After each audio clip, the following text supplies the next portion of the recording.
महाराष्ट्राच्या कानाकोपऱ्यातून लाखो वारकऱ्यांचा समावेश असलेली पंढरपूरची आषाढी वारी सध्या सुरू आहे। गोरगरिबांचे देवस्थान असलेले, विठुरायांवर श्रद्धा असलेले लाखो वारकरी या वारीत सहभागी होत असतात।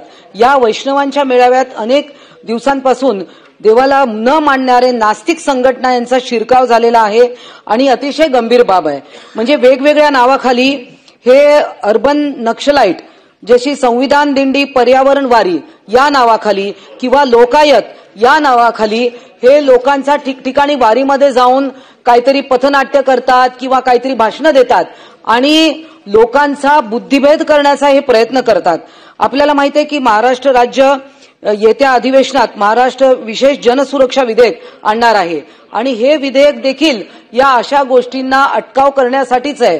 तसंच इकडे आपण पाहतो की बंड्याताता कराडकर यांनी देखील या सगळ्या विषयावर खूप भाष्य केलेलं आहे आणि या सगळ्यापासून सरकारलाही त्यांनी माननीय मुख्यमंत्र्यांना निवेदन देखील दिलेलं आहे। तर मला असं वाटतं त्वरित शासनाने याच्यावर गंभीर काहीतरी ऍक्शन घ्यावी, हे सगळे प्रकार रोखले गेले पाहिजे। कारण लोकांचा बुद्धिभेद करणं, त्यांना देवापासून दूर नेणं किंवा हिंदू धर्मावरच आक्रमण करण्याचे हे प्रकार सुरू आहेत। तर शासनाने याच्यावर गंभीर दखल घ्यावी। सभापती महोदया, सन्मान्य सदस्य मनष्याताई कायंदे यांनी वारीच्या संदर्भात आणि नक्षलवाद्यांच्या संबंधित अतिशय गंभीर बाब या ठिकाणी उपस्थित केली आहे। शासनाने याची गंभीर दखल घेतली आहे आणि संबंधित विभाग, गृह विभागाला याच्या योग्य त्या सूचना दिल्या जातील आणि असे लोक जे आहेत समाजाला घातक त्यांची चौकशी करून कारवाई करेल। रामकृष्ण हरी, मी समाधान महाराज देशमुख गेल्या 4 वर्षापासून संविधान समता दिंडीसोबत जोडला गेलेलो आहे आणि प्रत्येक वर्षी या आषाढी वारीमध्ये संत जगद्गुरू तुकोबाराय यांच्या पालखी सोहळ्यामध्ये संविधान समता दिंडी सामील होते। पण यावर्षी या दिंडीच्या बाबतीत, फक्त याच दिंडीच्या बाबतीत नाही तर पर्यावरण दिंडी असेल, ती शासनाचा जो उपक्रम आहे, ज्यांनी आरोप केलेत त्यांना ते माहीतही नाही की आरोप आपण कशावरती करतोय। पर्यावरण दिंडीवरती आरोप झाला, तसंच या संविधान समता दिंडीवरही बिनबुडाचा आरोप आहे। अर्बन नक्षली ही काय कुठला कन्सेप्टच नाही, तरीसुद्धा तो अर्बन नक्षलीचा टपका या दिंडीतल्या लोकांवरती, म्हणजे ते लोक कोण आहेत? आम्हीच लोक आहे। मी स्वतः CRPFचा जवान आहे, मी VRS घेतला, 14 वर्ष सर्व्हिस केली आहे CRPFमध्ये। अँटी नक्सल मुवमेंटमध्ये मी सक्रिय राहिलेलो आहे। माझ्याकडं नक्षलवादाच्या विरोधात लढलेले प्रशस्तीपत्रकं आहेत किंवा काही ट्रॉफ्या आहेत आणि एवढं सगळं असताना मी CRPFमधून सेवानिवृत्त झाल्यानंतर प्रवचनकार झालो, कीर्तनकार झालो, समाज प्रबोधनाचं काम करतो। मानवतावादी दृष्टिकोनातून जी दिंडी काम करते त्या संविधान समता दिंडीमध्ये जोडलो गेलो आणि असं असताना माझ्यासारख्या नक्षलवादाच्या विरोधात लढलेल्या माणसालाच ही लोक जर अर्बन नक्षल ठरवत असतील तर यांनी त्याचा अगोदर अभ्यास करावा, माहिती घ्यावी आणि पूर्ण माहिती घेऊन मग त्या संविधान समता दिंडीवरती बोलावं। संविधान समता दिंडीमध्ये सर्व मानवतावादी, समतावादी, संतांना अभिप्रेत असलेल्या समतेची भूमिका, बंधुत्वाची भूमिका, एकात्मतेची भूमिका ती जी संविधानामध्ये प्रवर्तित झाली आहे ते विचार मांडणारी लोक त्या संविधान समता दिंडीमध्ये आहेत आणि ती दिंडी गेल्या 7 वर्षापासून सुरू आहे। ते दिंडीचा विस्तार जास्त होईल की काय याची भीती ह्या वैदिक लोकांना वाटते, त्यामुळे असे बिनबुडाचे आरोप हे लोक करतायत। जे सुरू आहे सरकारचं पसरवणं अर्बन नक्षलवादी म्हणून, जर संतांचे विचार परखड आहेत आणि विद्रोही तुकारामांना मानणारे आम्ही सगळी लोक आहेत आणि संत समाज सुधारकांचा वारसा घेऊन आम्ही चालत आहोत आणि असं न पटणारे विचार म्हणजे ते कुठले तरी चुकीचे आहेत, जे विद्रोही तुकारामांनी मांडले, सोयराबाईंनी मांडले, जर अशा विचारांना जर तुम्ही म्हणजे काहीतरी वेगळं मानत असाल, चुकीचे मानत असाल आणि आम्ही तेच घेऊन जर जात असेल, आज गरज त्याच विचारांची आहे ना। म्हणजे तुम्ही गोड गोड बोलता किंवा काहीतरी सांगता आणि काहीतरी झाकायचा प्रयत्न करता आणि तुम्हाला पाहिजे तसे सोयीचे संत विचार जर बाहेर आणत असाल तर जे आज गरज आहे, समाजात गरज आहे, लोकांना गरज आहे, तर त्या विचारांना घेऊन आम्ही चालणारी ही समता दिंडी आहे आणि आम्ही या समता दिंडीचे समता वारकरी आहोत। बोलणारे बोलतच राहतात, पण आम्हाला माहिती आहे की संविधानिक मूल्यांना घेऊन संविधानिक मार्गाने आम्ही सगळे चालत आहोत आणि संविधानाचा मूल्याशय असणारे किंवा त्याचं जे मूल्य जपतच आम्ही सगळे चालत आहोत आणि संविधानाच्या वाटेवर चालणारे कधी चुकीचे असू शकत नाहीत। त्यामुळं संविधान आम्हाला बळ पण देतं आणि आम्हाला हिंमत पण देतं, त्यामुळे आम्हाला मनोबल खचलं वगैरे काय वाटत नाही।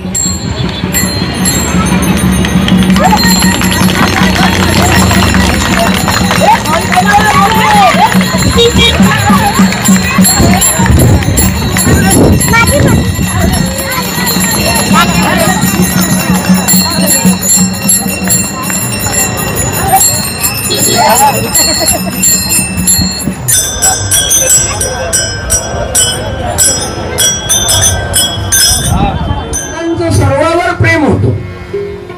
आमच्या ठिकाणी हे जमणार नाही, आमच्या ठिकाणी ते जमणार नाही असं काही नाही. तुकोजी महाराजांनी भजन लिहिलं की सबके लिए खुला है मंदिर ये हमारा, खुला है मंदिर ये हमारा, खुला है मंदिर ये हमारा, खुला है मंदिर ये हमारा.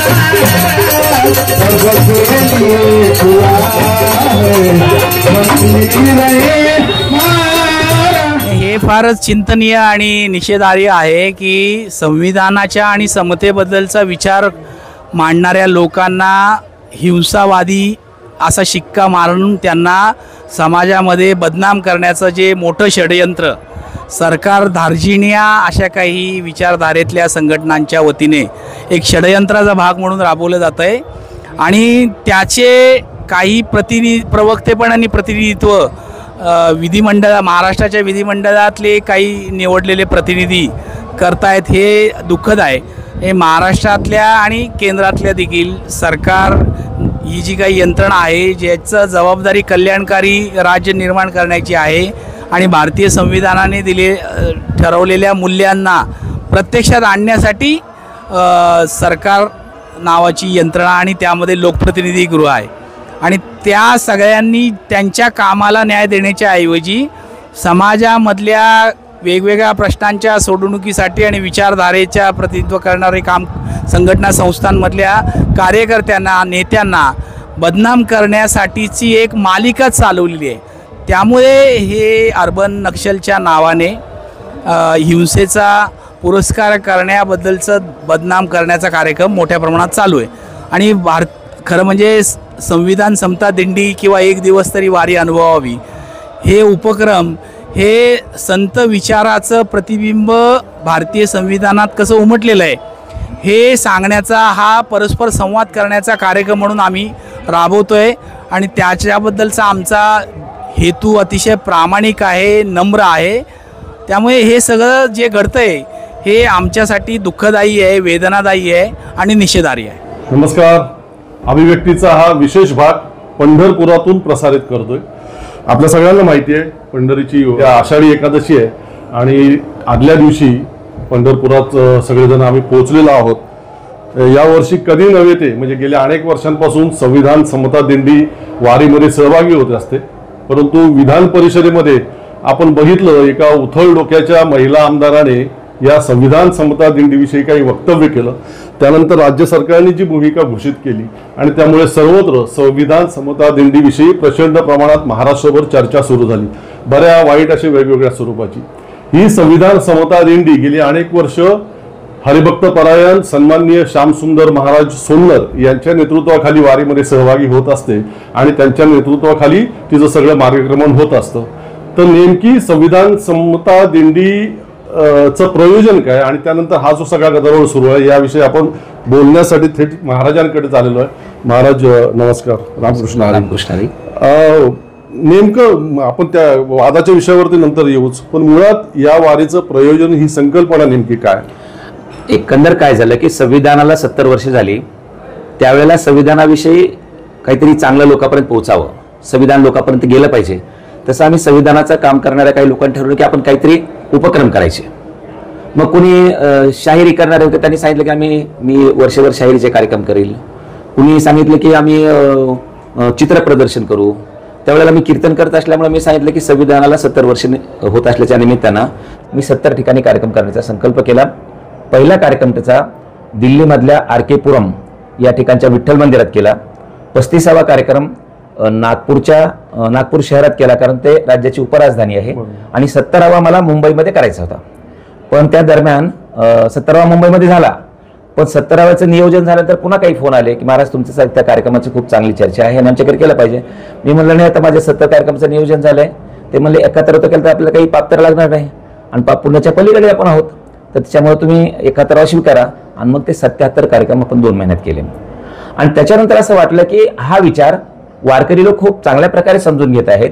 वारकऱ्यांच्या मध्ये जे संत विचार आणि संविधान याच्यामधला जो धागा आहे तो जे आतापर्यंत कुणीच उलगडलेला नव्हता तो उलगडला जातो असं पाहिल्यानंतर, वारकरी चांगल्या प्रकारे ऐकतात असं कळल्यानंतर आपण 7 वर्षापूर्वी ही संविधान समता दिंडी सर्वसामान्य वारकऱ्यापर्यंत पोहोचावं. संविधान हे संतांनी मांडलेल्या विचारावर कसं आधारित आहे, ज्या मूल्यांचा जागर संतांनी 700 वर्ष या महाराष्ट्राच्या मातीत केला, त्या महाराष्ट्राच्या मातीमधली जी काही चांगली फळं उगवली, ज्याच्यामध्ये अनेक महामानव या महाराष्ट्रातच का जन्माला आले, कारण इथल्या मातीची मशागत ही संतांनी केलेली आहे, संत विचाराने झालेली आहे.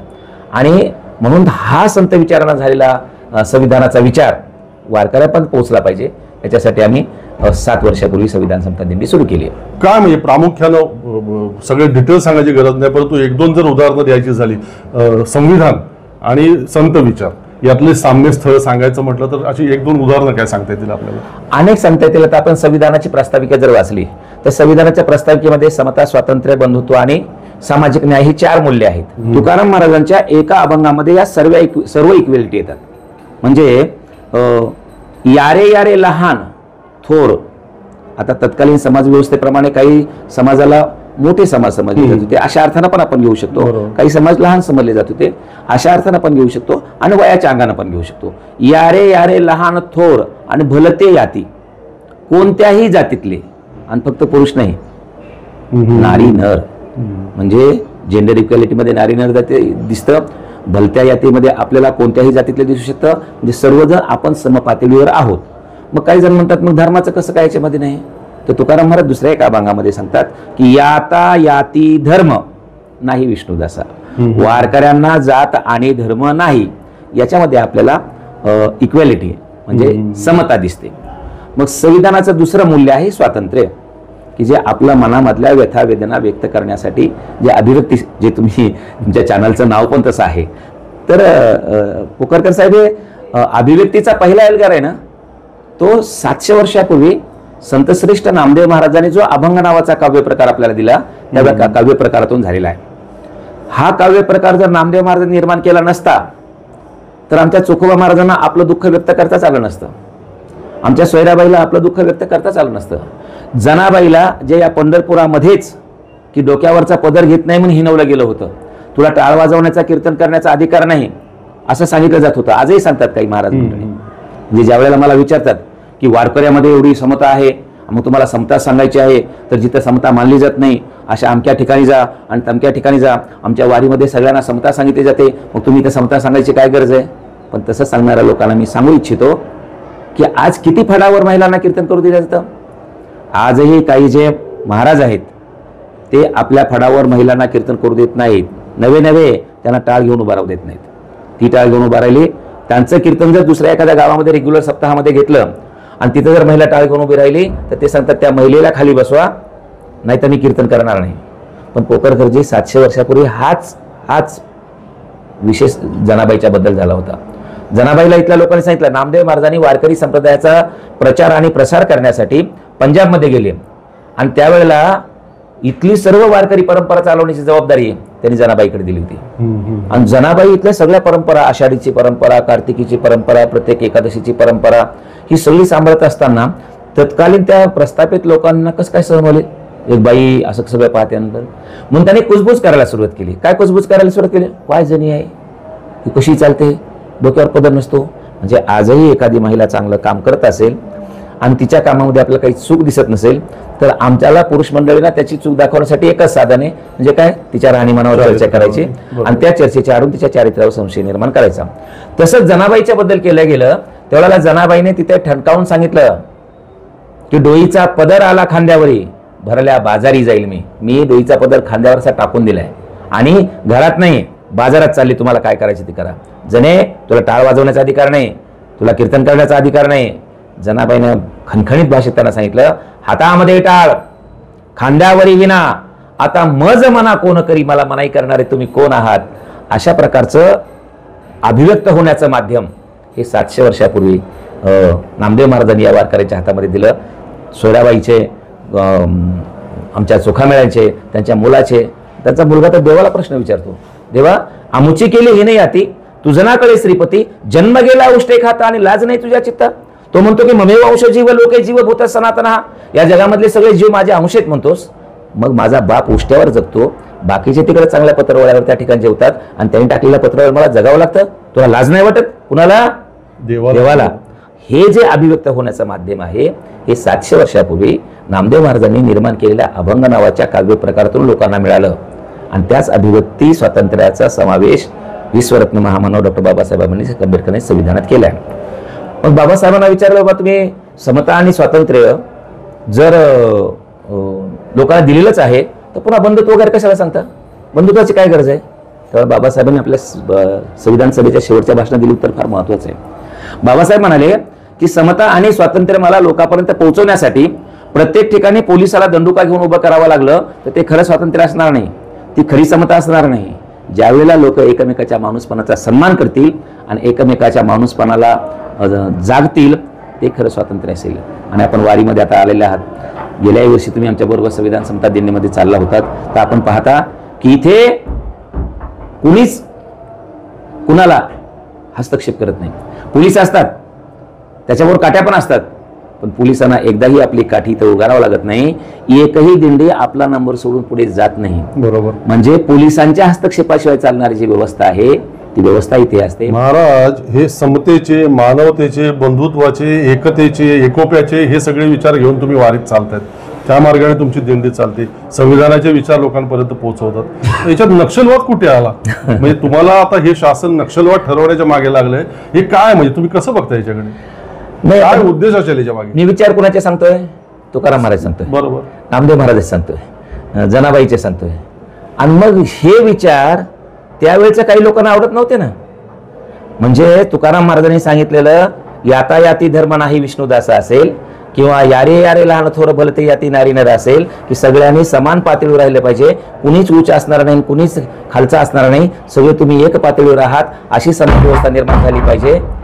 असे विचार मांडणारे तुकाराम महाराजांचे अनेक अभंग, आणि ते अभंग तसे त्यावेळेच्या लोकांना टोचले, बोचले. आणि म्हणून त्यांनी काय केलं आपल्या सर्वांना माहिती आहे की तुकाराम महाराजांची गाथा इंद्रायणी बोलवायला लागले. नामदेव महाराजांना सुद्धा जातीय व्यवस्थेच्या चटके बसलेले आहेत. पंजाबमध्ये गेले, तिकडे फार मोठं कीर्तन वगैरे करून त्यांचं नाव झालं. खरं नामदेव महाराज आपल्या इथं नाही समजणार, पंजाबमध्ये जावं लागेल आणि तिकडे नामदेव महाराजांची महती आपल्याला कळेल. आणि ते नामदेव महाराज तिकडून आल्यानंतर औंढ्या नागनाथच्या मंदिरामध्ये कीर्तन करायला गेले. सांगितलं इथे कीर्तन नाही करायचं, तू इथं आता आमची पूजेची वेळ झाली, आमचं 16 पाटेल 16 फरवात तालीकडे. तुम्हाला माहिती असेल पोकरकरजी, तुम्ही पत्रकारिता क्षेत्रामध्ये आहात, त्यावेळेला आज 21व्या शतकात आणि खासदार राहिलेला एका माणसाला रामनवमीच्या दिवशी त्यानं 16 नेसलं नाही म्हणून त्याला दर्शन घेऊ दिलं नाही. ही जर 21व्या शतकामधली परिस्थिती असेल तर मग 12व्या शतकामध्ये काय अवस्था असेल?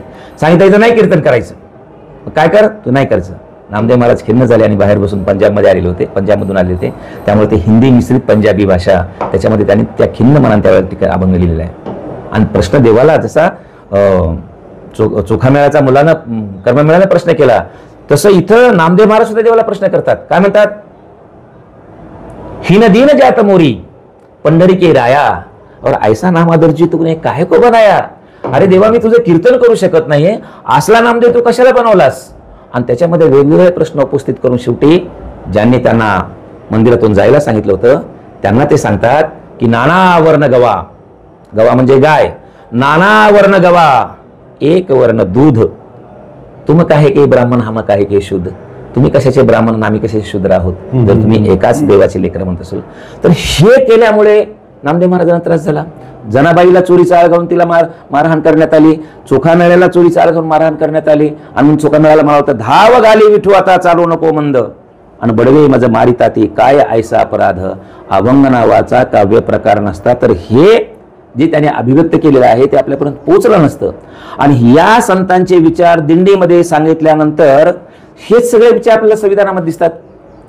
मग ज्यांना ज्या प्रवृत्तींना, ज्या मंबाजींना त्यावेळेला तुकाराम महाराज सहन झाले नाहीत, ज्या प्रवृत्तींना त्यावेळेला पंढरपुरामध्ये चोखामेळ्यांचं राहणं सहन झालं नाही, ज्या प्रवृत्तींना जनाबाईचं इथलं नेतृत्व सहन झालं नाही, त्याच प्रवृत्तीचे लोक आजही समाजामध्ये आहेत आणि त्यांना आजही या आपल्या संतांच्या विचाराचे चटके बसतात, त्यांना हे विचार बोचतात, टोचतात आणि म्हणून त्यांनी अशा प्रकारचा आता आम्हाला नक्षलवादी ठरवण्याचा प्रयत्न केलेला आहे. पण जर संत विचार सांगणं नक्षलवाद असेल तर असे नक्षलवादाचे हजारो आरोप आम्ही अंगावर घ्यायला तयार आहोत. मला हे तर तुमचा खुलासा महत्त्वाचा आहे, त्यांच्यापर्यंत पोहोचेलच. परंतु मला आणखीन एक म्हणजे वेदना अशी वाटते की जो संभाजी भिडे ज्ञानोबा तुकोबांपेक्षा मनुश्रेष्ठ असं जाहीरपणे म्हणतो, जो ज्या आपल्या तुकोबांनी अंधश्रद्धांच्या विरोधात असंख्य अभंग लिहिले, रचना केल्या, तोच संभाजी भिडे माझ्या झाडाचे आंबे खाले तर पोरं होतील अशा प्रकारच्या अंधश्रद्धा पसरवतो. त्याला बाकी वारीमध्ये मानाचं स्थान दिलं जातं, त्या आपल्या तुकोबारायांच्या रथामध्ये सन्मानाने बसवलं जातं आणि तुमच्यासारख्यांवरती जे खरे संत विचार सांगतात त्यांच्यावरती नक्षलवाद्याचे आरोप केले जातात. म्हणजे एक चाललंय काय नेमकं? नाही, खरा संत विचार ज्यांना कळलेला आहे त्या अशा व्यक्तींना कधीही समर्थन करणार नाहीत. काय म्हणतात तुकाराम महाराज, नवसे कन्या पुत्र होती तरी का करणे लागे पती. जर नवस करून लेकरं बाळ झाली असती तर तुम्हाला लग्न करायची गरज पडली नसती. जसं आंबे खाऊन जर लग्न मुलं झाली असती तर खरं तर एकाही धारकाराचं लग्न नाही व्हायला पाहिजे होतं. पण मग या अशा भोंदू लोकांचं वारीमध्ये सहभागी होणं या लोकांना खटकत नाहीये या सरकारला. आणि जे तुम्ही वर्षानुवर्ष संत विचार पोहोचवतायत तुमचे विचार मांडणी खटकते. म्हणजे काय? मी सुरुवातीलाच म्हणालो ना की ज्यांना संतांचा विचार पटत नाही त्यांना हे बोचतं आहे आणि जे संत विचाराच्या विरोधात काम करतात, दाखवायला छत्रपती शिवाजी महाराजांचं नाव घ्यायचं, दाखवायला तुकाराम महाराजांचं नाव घ्यायचं आणि तुकाराम महाराजांपेक्षा तुम्ही म्हणता तसं म्हणून श्रेष्ठ असं म्हणायचं. आणि मला खरंच वारकरी संप्रदायामधल्या काही लोकांच्या बद्दल खूप वाईट वाटतं की काळपांडेंनी शिक्षण विभागाचे काहीतरी शिक्षणाधिकारी असताना एक मग तुकाराम महाराजांच्यावर पॅरेग्राफ आला आणि तो पॅरेग्राफ तुकाराम महाराजांच्या बद्दल एकेरी उल्लेख करणारा काही उल्लेख करणारा होता. म्हणून त्यावेळेला हे सगळे लोक गेले आणि काळपांड्याच्या तोंडाला काळं फासलं. आनंद यादेवांच्या कादंबरीमध्ये काहीतरी असाच एकेरी उल्लेख आला होता. त्यांची ज्यावेळेला साहित्य संमेलनाच्या अध्यक्षपदी निवड झाली, खरं तर ती कादंबरी 10-11 वर्षापूर्वी अगोदर लिहिली होती, पण साहित्य संमेलनाच्या अध्यक्षपदी निवड झाली की वारकऱ्यांच्या ते निदर्शन आणून दिलं आणि मग त्यांनी त्या ठिकाणी आंदोलन केलं आणि आनंद यादेवांची जे काही प्रत्येक माणसाला साहित्यिकला वाटतं की मला त्या पदापर्यंत जाता आलं त्यांची संधी त्यावेळेला हुकली. मग तेवढ्या मोठ्या माणसांच्या त्या एकेरी उल्लेखाबद्दल खरं तर आपण आपल्या प्रिय व्यक्तीला एकेरीच बोलतो. मग तसं जर त्यांच्या अगदी शिवाजी महाराजांचा जो पानसरे साहेबांनी लिहिलेला ग्रंथ आहे की शिवाजी कोण होता त्याच्यावरही असेच आक्षेप घेतात. पण ज्यांच्याबद्दल प्रेम आहे त्यांच्याबद्दलच आपण एकेरी बोलतो, देवाला आपण एकेरी बोलतो, आईला आपण एकेरी बोलतो. त्यावेळेला ती संधी हुकवली.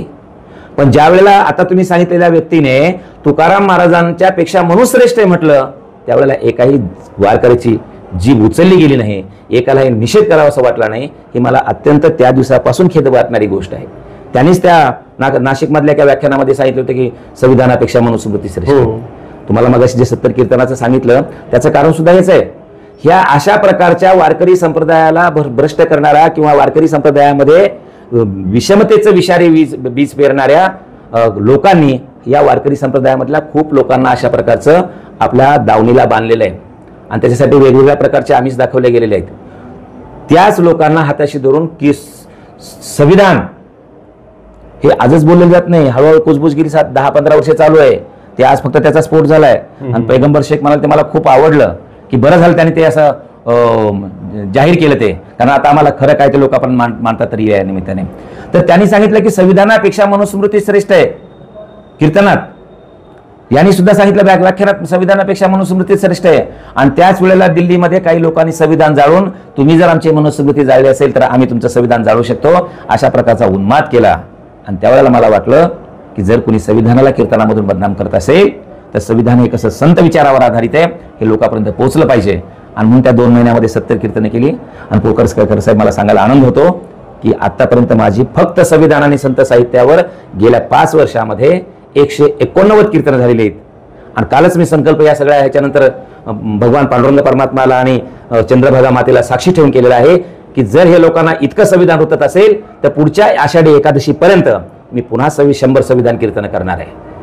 आणि म्हणून हा विचार लोकांपर्यंत गेला पाहिजे. ह्या लोकांना त्याच्यासाठी ते सगळं बोचत आहे. पण हे सगळे तुमचे प्रयत्न, तुमच्याबरोबर तुमचे असंख्य सगळे सहकारी आहेत, महाराज आहेत, सगळे तुमच्या विचारांचं समर्थन करणारे लोक आहेत, या सगळ्यांचं खच्चीकरण व्हावं, या मोहिमेचंच खच्चीकरण व्हावं. वारकऱ्यांमध्ये ते जे संभ्रम निर्माण करण्याचे प्रयत्न करतात, वारकरी संप्रदाय पूर्णपणे त्या एका ठराविक विचाराच्या दावणीला बांधण्याचा प्रयत्न करतात, ते तुम्ही रोखताय, त्याच्यामध्ये तुम्ही अडसर ठरताय. म्हणून हे तुमचं खच्चीकरण करण्याचे प्रयत्न आहेत आणि याच्याने तुम्ही हातबल व्हाल.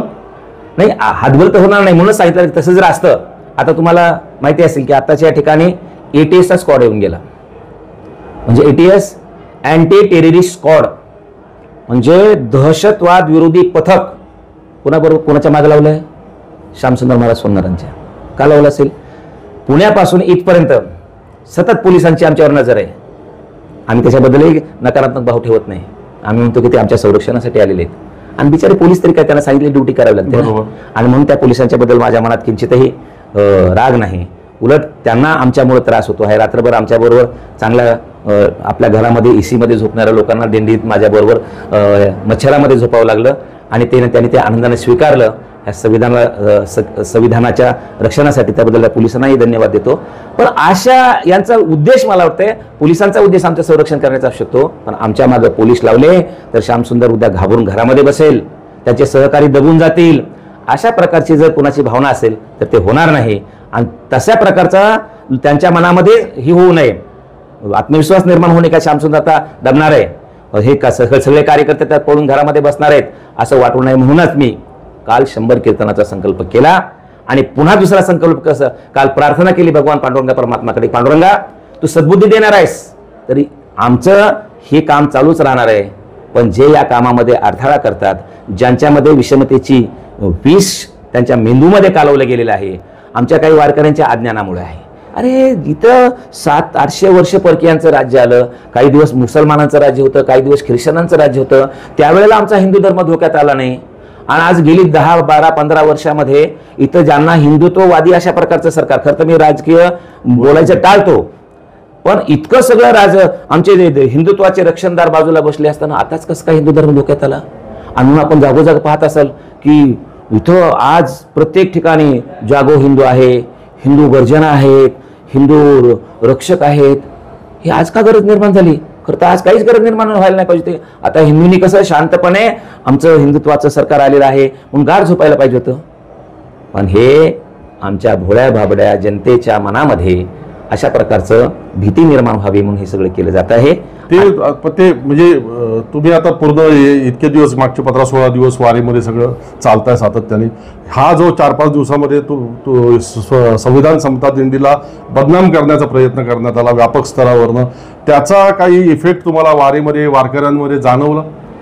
आपल्या संविधान समता दिंडी चुकीच्या उद्देशाने वारीमध्ये ती घुसलेली आहे आणि चुकीचं काहीतरी करतायत असं वारकऱ्यांमध्ये काही दिसलं तुम्हाला? मला अजिबात दिसलं नाही. कारण अनेक ठिकाणी ज्यावेळेला मी आपल्यासारखे पत्रकार आले त्यावेळेला मला बोलायला त्या वारकऱ्यांच्या मध्येच बोलावं लागत होतं. मगाशी जे प्रमाण देईल त्यावेळेला सगळे वारकरी टाळ्या वाजून त्याला प्रतिसाद देत होते. मी तुम्हाला आजही सांगतो आणि ही गोष्ट खरी आहे की आज वारकरी संप्रदायाचा मोठा भाग हा विषमतावादी विचारानं प्रदूषित झालेला आहे. पण विषमतावादी विचारानं पूर्णपणे ग्रासलेल्या टाळकऱ्यांना, पकवाजांना माझी भेट न होऊ देता माझ्या कीर्तनाला उभं करायचं. मी संविधान कीर्तन करेल. फक्त तिथं एवढं नाही म्हणायचं की आपल्याला हे सिद्ध करायचं म्हणून, प्रूव्ह करायचं म्हणून. फक्त त्यांना सांगायचं की आपल्याला श्यामसुंदर महाराजांच्या कीर्तनाला जायचंय. ते कीर्तनाला गेल्यानंतर हे समता स्वातंत्र्याचे जे मुद्दे सांगेल त्यांना ते तिकडे प्रमाण दिलेले असतील. कारण हा DNA वारकऱ्यांचा आहे.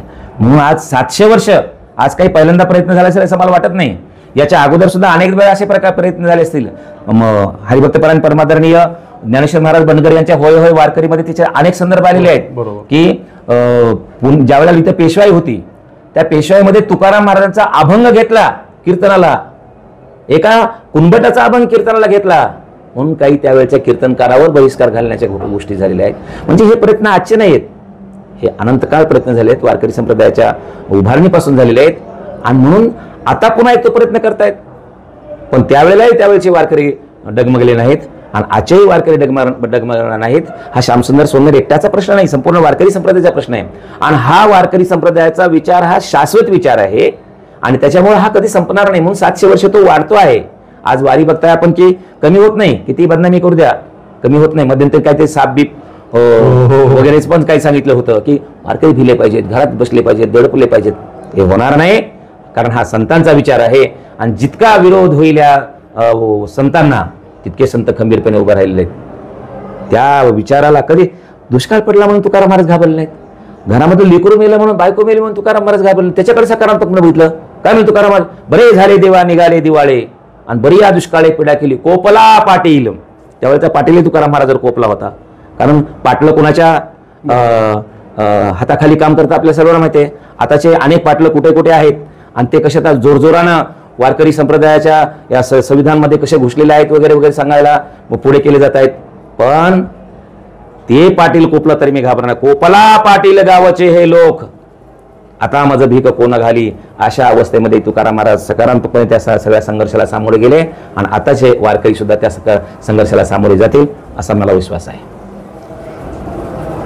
परवा विधान परिषदेमध्ये जे काही झालं या विषयावरनं बराच गदारोळ झाला. बरेच लोक बऱ्याच तोंडाने बोलतायत, काही बाई सगळं बोललं जात आहे. परंतु नेमकं वास्तव काय आहे, संविधान समता दिंडी म्हणजे काय, त्याचा उद्देश काय, आणि श्यामसुंदर महाराज सोनर ज्यांच्या नेतृत्वाखाली ही संविधान समता दिंडी अनेक वर्ष निघते, त्यांची यामागची संकल्पना काय आणि या सगळ्या गदारोळाविषयी त्यांचं मत काय, हे जाणून घेण्यासाठी प्रत्यक्ष आज त्यांची पंढरपुरात येऊन भेट घेतलेली आहे. महाराज तुम्ही वेळ दिला, मी आपला आभारी आहे. रामकृष्ण हरी. रामकृष्ण.